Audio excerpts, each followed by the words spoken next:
Ini bukan masalah perdukunan, ini bukan masalah pawang hujan itu benar apa tidak, apakah ada ilmu untuk mengendalikan hujan, saya tidak masuk di konteks itu. Ya, jadi saya ingin luruskan jangan sampai nanti orang berpikir bahwa kok Bang Minola mengurusi hal-hal yang berbau supranatural. Tidak, saya hanya mengurusi masalah hukumnya ketika ada seseorang yang merasa dipermalukan. Kalau dia menganggap apa yang dia lakukan itu bukanlah perbuatan melawan hukum, dia menganggap itu adalah hal yang biasa saja. Ya mungkin kami yang keliru membawanya ke ranah hukum, tapi menurut dia laporkan saja karena ini menurut dia bukanlah suatu pelanggaran hukum. Kenapa harus menggandeng pengacara? Profesi itu hari ini tetap ada di Indonesia. Kenapa? Karena aturan perundang-undangan Indonesia belum melarang. Kalau memang Marcel tidak ada niatan atau tidak ada muatan untuk menjatuhkan seseorang, untuk merugikan seseorang, tapi cenderung kepada mengedukasi masyarakat, maka tidak dapat dikatakan pencemaran nama baik.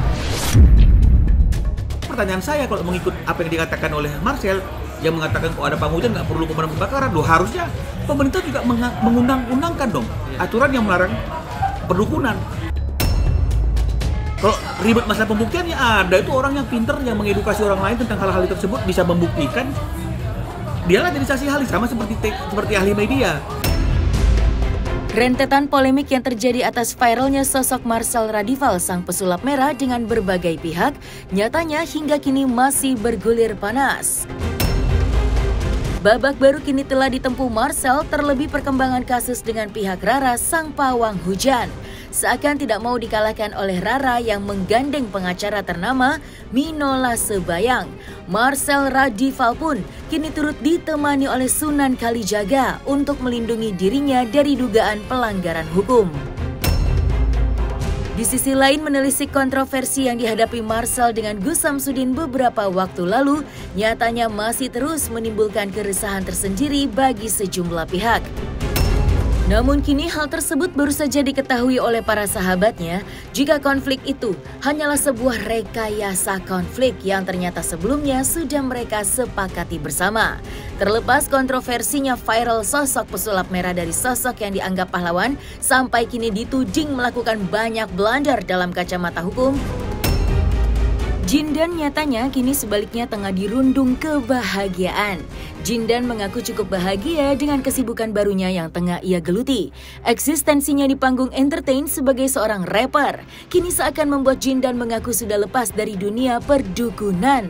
Lantas, seperti apakah kelanjutan babak baru konflik yang kini harus dihadapi oleh Marcel Radival, sang pesulap merah? Saksikan selengkapnya hanya di Cumi Camp In Depth berikut ini.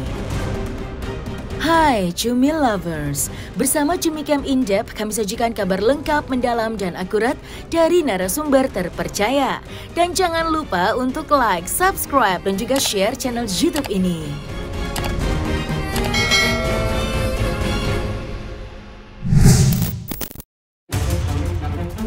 Polemik Marcel Radival dengan Rara sang pawang hujan hingga kini masih terus bergulir. Merasa profesinya direndahkan, Rara pawang hujan akhirnya mengambil sikap tegas dan memutuskan untuk membawa kasus tersebut ke jalur hukum. Diwakilkan oleh sang pengacara Minola Sebayang, Rara hingga kini nyatanya masih mengejar permintaan maaf dari Marcel Radival. Merasa dirinya tidak menyudutkan satu pihak, nyatanya Marcel malah mendapatkan sindiran dari Minola Sebayang. Minola menuturkan alangkah baiknya jika memang niat mengedukasi masyarakat, seharusnya tidak melecehkan suatu profesi seseorang. Minola pun singgung beberapa perkataan yang Marcel lontarkan terhadap kliennya, ditantang menjadi perancang undang-undang perdukunan. Marcel yang tidak pernah takut akan somasi yang diberikan, nyatanya kini mulai tersudut hingga menggandeng Sunan Kalijaga hingga Hotman Paris Hutapea sebagai konsultan hukumnya. Lantas, seperti apakah perkembangan polemik antara Marcel Radival dengan Rara saat ini? Dan seperti apa pula tanggapan Minola Sebayang mengenai Marcel yang kini menggandeng pengacara? Pawang hujan sebenarnya di channel saya juga sudah pernah dibahas ya, dan itu pembahasan udah lama. Kalau saya pribadi sih ya, mau orang somasi bagaimanapun mau laporin kan itu hak semua orang. Saya pribadi tetap niat saya hanya edukasi, tidak menyerang pribadi, tidak pernah tuh nyerang si A, si B, si C. Kalaupun saya membongkar pawang hujan itu menggeneralisir. Jadi yang saya bongkar adalah pawang hujannya, gitu. Trik-trik pawang hujan. Agar masyarakat tidak mudah dibodoh-bodohi, agar masyarakat bisa lebih menganalisis terhadap hal-hal yang dia lihat dan apa yang terjadi gitu. Bukan menyerang pribadi atau ngejek, menghina pribadi gitu. Jadi saya juga sudah perhitungkan. Jadi kalau misalkan ada orang-orang yang merasa dihina, ya saya juga nggak tahu ya, karena saya nggak pernah nyebut nama juga. Yang saya bongkar adalah trik-trik yang menurut saya itu nggak berefek, karena bagi saya kan mendalami pengetahuan agama juga. Di agama saya itu yang mengatur hujan adalah malaikat dan Tuhan, bukan manusia. Bagi saya pun nggak masuk deliknya, bagi saya loh ya. Karena ya saya ketika membongkar juga nggak pernah menghina pribadi. Yang saya bongkar tuh apa yang dilakukan gitu. Tidak menyebut nama itu kan bukan berarti dia tidak mengidentifikasi yang dia maksud itu adalah siapa. Karena ketika dia menyebut pawang hujan, maka yang viral, maka pada waktu dan saat dia mengatakan itu, pawang hujan yang viral hanya Rara, ya. Kemudian ketika dia menampilkan foto, bahkan dia bicara mengenai masalah kegiatan-kegiatan yang ada kaitan dengan MotoGP Mandalika, dan kemudian ada singing bowl, itu kan sudah merupakan ciri-ciri atribut-atribut yang semuanya pasti orang tahu itu adalah Rara, apalagi ada fotonya. Jadi penyebutan nama itu kan bukan sesuatu hal yang mutlak, harus ada etikanya dong. Kan nggak boleh dong kita mengatakan ini demi edukasi, yang tahu itu edukasi atau bukan kan hanya dirinya. Kalau orang lain merasa itu bukan edukasi bagaimana? Kan sangat objektivitas. Jadi makanya harus ada rule-nya, edukasi pun harus ada aturannya. Ya, apalagi sesama profesi tidak boleh saling menghina karena ada kode etiknya. Termasuk profesi-profesi yang pesulap kayak pawang hujan kayak semuanya harus ada etikanya karena itu profesi. Dan profesi itu hari ini tetap ada di Indonesia. Kenapa? Karena aturan perundang-undangan Indonesia belum melarang. Sekali lagi belum melarang profesi tersebut. Coba dong ada aturan melarang orang yang berprofesi seperti pawang hujan. Ini loh, itu lain cerita. Bahwa dia sudah memilih profesi yang melanggar aturan yang dilarang oleh pemerintah. Pemerintahnya nggak melarang ke profesi itu. Sampai hari ini juga masih ada orang yang mengontrak Mbak Rara sebagai pawang hujan untuk membantu dalam pengendalian hujan. Coba tunjukkan ke saya, ada nggak aturan yang melarang seseorang untuk menjadi dukun? Ada nggak aturan yang melarang seseorang untuk menjadi pawang hujan? Ada nggak larangan? Jadi tolong ya, jangan kita mengatakan ingin mengedukasi tapi kita sendiri tidak memberikan contoh yang baik. Karena pawang hujan itu kan mungkin dia kerjanya per area, bukan per satu negara. Ya kan begitu, nggak perlu dong. Artinya itu ada pemadam kebakaran gitu yang saya dengar ya. Loh, ini lain lagi. Ya itu memang sudah merupakan komponen yang melekat dalam suatu negara, ada pemadam kebakarannya. Pilihannya orang kebakaran itu mau panggil pawang atau mau panggil pemadam kebakaran, kan itu saja kok pilihannya. Bukan berarti kalau ada pawang nggak boleh ada pemadam kebakaran. Ini kan naif. Kenapa undang-undang yang mengatur tentang perdukunan itu dan santet belum diatur? Karena susah pembuktiannya, betul tidak? Loh, harusnya pertanyaan saya kalau mengikut apa yang dikatakan oleh Marcel yang mengatakan kalau ada pawang hujan nggak perlu pemadam kebakaran. Loh, harusnya pemerintah juga mengundang-undangkan dong aturan yang melarang perdukunan. Betul tidak? Loh, kalau dibilang susah pembuktiannya, ada tuh orang Marcel yang bisa buktikan. Saksi ahli, atur dong dalam rancangan undang-undang KUHP itu, atur dong masa perdukunan. Kalau ada yang tersinggung, ya sebaiknya tidak usah langsung main lapor-lapor. Sebaiknya ya bisa dikomunikasikan, misalnya contoh, bisa diawali dengan somasi. Ya, somasi Marcel, di tayangan sekian YouTube atau di tayangan televisi atau di media kamu ngomong gini, maksudnya apa? Kamu menyinggung kita loh, maksudnya apa? Saya yakin lah Marcel itu bukan sosok yang ingin membuat gaduh, ya, tapi lebih kepada dia ingin mengedukasi masyarakat. Saya yakin karena dia bukan aktivis, karena dia seorang entertain. Ya, nggak mungkin lah kalau dia sengaja menciptakan kegaduhan, mengajak orang perang, atau istilahnya dengan sengaja mencemarkan nama baik orang. Pas tahu udah dilaporkan ya tetap tenang, saya nggak berbuat salah. Dan sebenarnya dilaporkan ini udah bukan hanya sekali ini ya. Dukun-dukun melaporkan tapi ya tidak pernah kena pasal. Karena mereka melaporkannya ya dengan dengan tuduhan-tuduhan yang memaksa. Kalau mau mengedukasi, banyak cara untuk mengedukasi tanpa harus mempermalukan orang lain.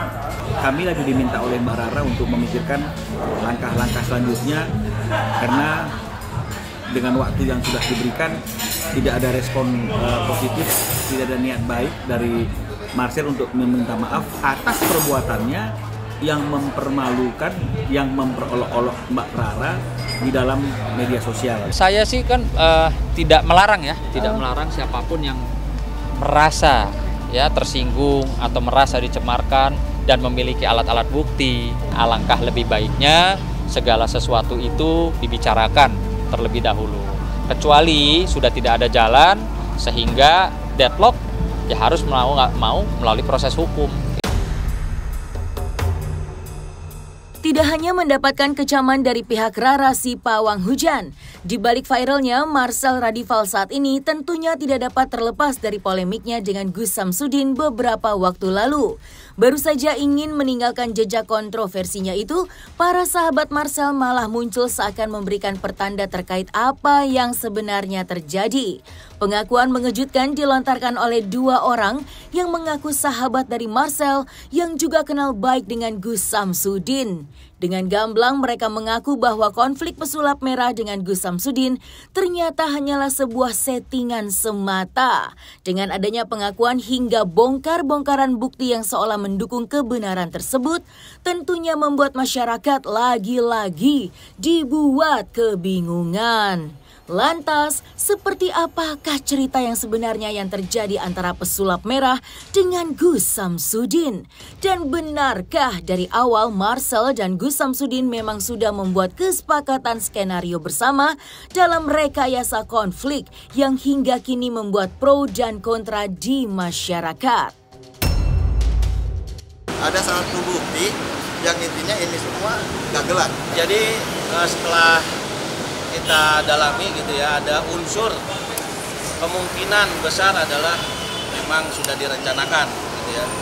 Walaupun setelah direncanakan kemudian akhirnya sudah menjadi kebablasan dikarenakan banyak pihak-pihak yang mulai masuk, akhirnya menjadi membias berita tersebut. Jadi menurut saya agar lebih berhati-hati memberikan statement dan juga segeralah melakukan konfirmasi dan permohonan maaf. Bukan melalui pengacara, tapi melalui dia langsung. Dia mengatakan bahwasanya pihak Polda Jawa Timur itu mengundang Gus Samsudin untuk melakukan pembuktian. Pada faktanya setelah kita cek di sana, pihak Polda Jatim mengatakan tidak ada. Kita di sini tujuannya adalah untuk menyatukan hal itu, jangan sampai ada perpecahan nih, jangan sampai ada unsur konspirasi di dalamnya. Karena menurut saya hal ini betul-betul harus segera diselesaikan. Karena apa? Karena dari pihak Gus Samsudin juga sudah menyatakan permintaan maaf kepada publik. Tapi sampai dengan hari ini pihak Marcel tidak ada mengatakan permintaan maaf. Permintaan maaf yang saya tekankan di sini bukan karena apa yang dilakukan Marcel. Apa yang dilakukan Marcel menurut saya sudah baik. Artinya membongkar itu agar tidak ada korban-korban penipuan mengatasnamakan mistik. Meninggalkan kontroversi pesulap merah, hal sebaliknya kini justru sedang Jindan rasakan. Bagaimana tidak? Jindan yang tiba-tiba banting setir menjadi seorang rapper saat ini tengah menikmati eksistensinya di panggung entertain. Bersama selebgram kontroversial Denis Karista, Jindan yang sebelumnya menyerang Marcel habis-habisan, kini lebih fokus menata ulang kehidupannya dan mengaku sudah lepas dari dunia perdukunan. Namun meski dinilai positif oleh netizen, Jindan masih kerap mendapatkan hujatan berkat ketidakkonsistensinya dalam mengeluarkan sebuah pernyataan. Jindan pun akhirnya dinilai polemik yang dibuat dengan beberapa pihak itu hanya sebagai ajang pansos untuk melambungkan karirnya. Saya mau maju ke dunia entertainment ya independen. Ya kan itu hak saya karena manusia itu memiliki hak asasi manusia, HAM. Udah itu aja. Karena manusia pribadi memiliki hak bergerak ke manusia bebas. Betul. Gitu. Karena kaki Jindan ada pilihan Jindan, bukan pilihan Anda. Saya senang terus menambah wawasan saya. Sila kata sih gua gak ada kata-kata pansos atau apa ya. Karena pansos juga apa yang enggak benar. Ini gua ngomong secara nyata aja ya. Gua tidak ada niat untuk pansos, cuman mungkin hendaknya seperti ini, jalan seperti ini, udah gue jalanin. Kalau gua support Jindan, karena gua ngeliat Jindan tuh kayak ngeliat diri gue yang dulu kan gue dihujat abis, parah, bahkan lebih parah daripada Jindan. Jindan tuh usianya masih muda, bahkan lebih muda jauh daripada gua. Gue yakin di kedepannya Jindan juga yang lagi dihujat abis-abisan bisa lebih sukses. Karena dia patut dan layak diberi apresiasi karena dia lucu. Satu, dia memiliki ilmu kebal malu yang itulah jarang dipunyai oleh orang seperti gue juga. Dulu dihujat orang, ya dia cuek. Akhirnya dia dikasih tahu gak mau, terus gitu. Dianya juga emang bakat. Buktinya banyak yang suka. Bakat seperti apa itu? Dia nyanyi, kan? Dia bisa loh dalam 24 jam nggak nyampe, dia bisa nge-rap. Hafal, bahkan lebih hafal daripada gue. Ya alhamdulillah sih, alhamdulillah. Ya saya juga minta dukungan daripada anak-anak semua ya kan. Semoga saya bisa maju terus ke depan dan sukses. Ini gue belum bergerak apa-apa, dukun udah versus dukun. Ada lagi dukun tobat jadi penyanyi. Aneh aja nih orang. Aneh. Woi, gue belum bergerak ini gue boy. Penyanyi datang tuh. Tadi gimana tuh dok? Itu jadi haji bumbu nggak sih? Bagus sih, menurutku lebih bagus ya. Dia dari dukun dia kan beli Habib. Ya berubah berhenti jadi dukun, balik lagi jadi Habib, nyanyi jadi rapper ya apa salahnya ya? Bagus. Itu lebih halal ya. Bagus dong. Saya hargai banget. Saya justru senang. Saya malah melihat, saya justru melihat kayak gini ya. Banyak orang-orang ternyata di Indonesia ini ternyata dicuci otak ya. Oleh dukun-dukun ini punya murid, ternyata murid ini dicuci semua otaknya sampai jadi seperti itu ya gitu.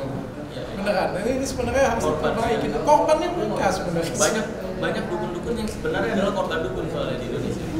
Iya, jadi mereka meyakini dirinya sakti, padahal gurunya tahu dia tuh saktinya fake gitu. Ya mirisnya kayak gitu sih. Semoga korban dukun ini dapat hidayah atau kesadaran.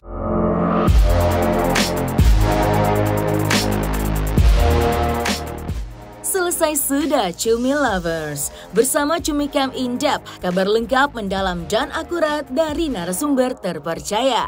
Dan jangan lupa untuk like, subscribe dan juga share channel YouTube Cumi Cumi.